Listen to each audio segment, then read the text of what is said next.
तो मूवी शुरू होती है और हमें निक नाम का बंदा दिखाया जाता है जो कि अपने गार्डन में गड्ढा खोद रहा होता है।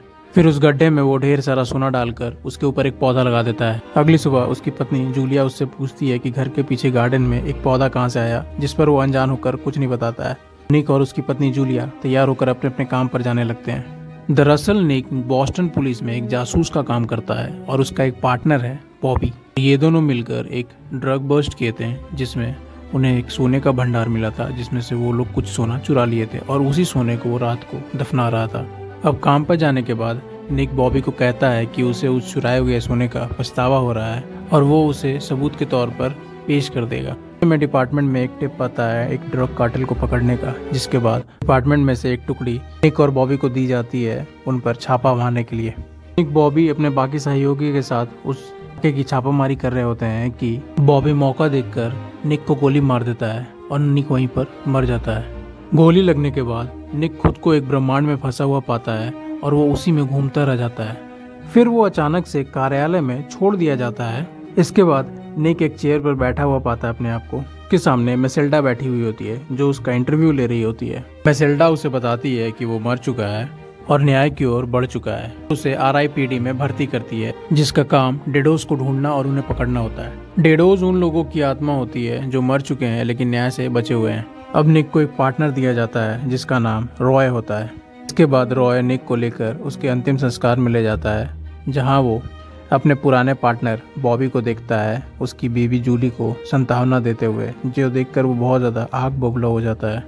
मौका देखकर निक अपनी विधवा पत्नी जूलिया से मिलता है और उससे बातें करने की कोशिश करता है, पर वो उसे पहचान नहीं पाती है, जिस पर वो बहुत ज़्यादा हैरान हो जाता है। फिर वो अपने पार्टनर रॉय के पास जाता है, जहां वो उसे बताता है कि RIPD ज्वाइन करने के बाद उन सभी को एक अलग पहचान दी गई है और उन्हें असली पहचान बताने से रोक दिया गया है कि वह और बाकी दूसरे RIPD सदस्यों के लिए सामान्य दिखता है। अब इसके बाद रॉय निक को उसकी ID दिखाता है, जहां वो एक बुजुर्ग एशियन व्यक्ति होता है, जबकि रॉय एक सुंदर महिला बनी हुई होती है। अब रॉय निक को स्टैनली नामक एक संदिग्ध से पूछताछ करने के लिए ले जाता है, जहां वो स्टैनली से तब तक पूछताछ करते हैं जब तक कि वो फट नहीं जाता है और असली डेडो के रूप में बाहर नहीं आता है। रॉय के थोड़ी देर के पूछताछ के बाद स्टैनली अपने असली रूप में आ जाता है और वो फिर वहां से भागने की कोशिश करने लग जाता है, पर वो घर के बाहर नीचे 20 सड़क तक पहुंचता ही है कि निक और रॉय उसे जाकर पकड़ लेते हैं। निक उसे हथकड़ी लगाने ही वाला होता है कि स्टैनली बहुत सारे सोने की वोमिट करता है और ये सोना वही होता है जो हमें मूवी के स्टार्ट में निक दफनाता हुआ दिखता है,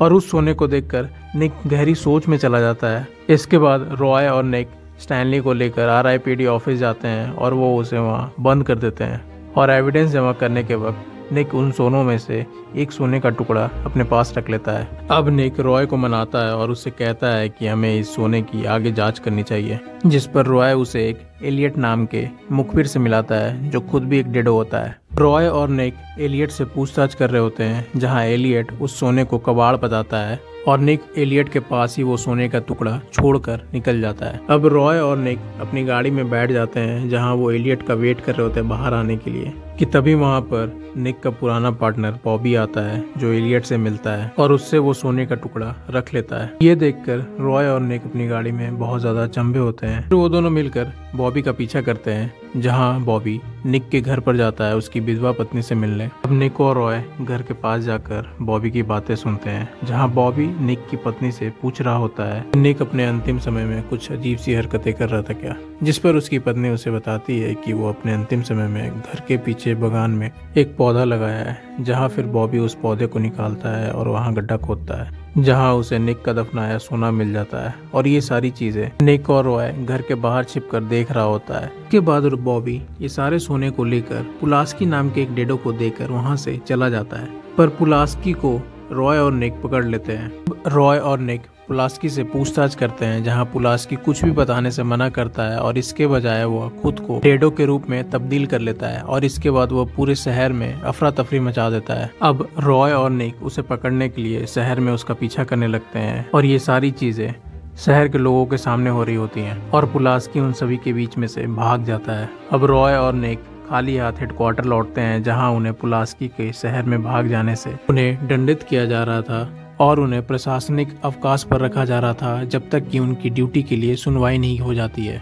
और उन्हें बताया जाता है कि जो सोना उन्होंने लाया है वो एक जिस्को के स्टफ नाम के पुरातनिक कलाकृति का हिस्सा है जो कि सुरंग को पलट देता है। यह सुरंग धरती और प्रलोक को जोड़ता है। रॉय और निक की फिर से बहस हो जाती है जहां निक उससे माफी मांगता है और इसके बाद वह दोनों अपने बीच में सुलह कर लेते हैं।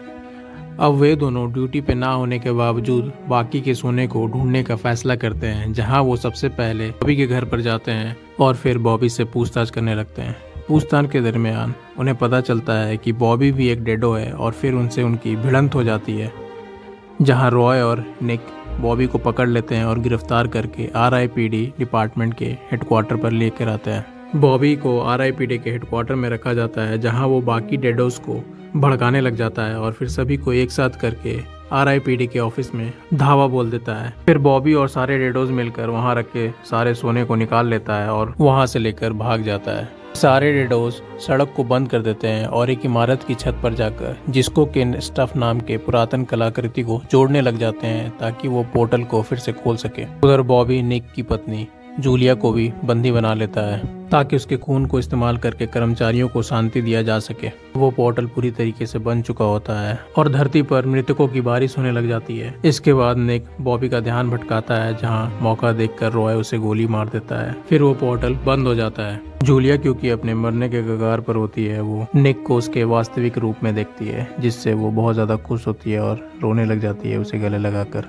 इसके बाद निक जूलिया को अस्पताल में भर्ती कर देता है जहां वो बच जाती है। जूलिया अस्पताल में जागती है जहां डॉक्टर के रूप में उसे दिखाया जाने वाला प्रोटेक्टर उसकी जांच कर रहा होता है। प्रोटेक्टर फिर निक और रॉय को बताती है कि इटर्नल उनके बिना ही सुनवाई को पूरा कर चुकी है, जहां निक और रॉय को बाइज्जत बरी कर दिया गया है।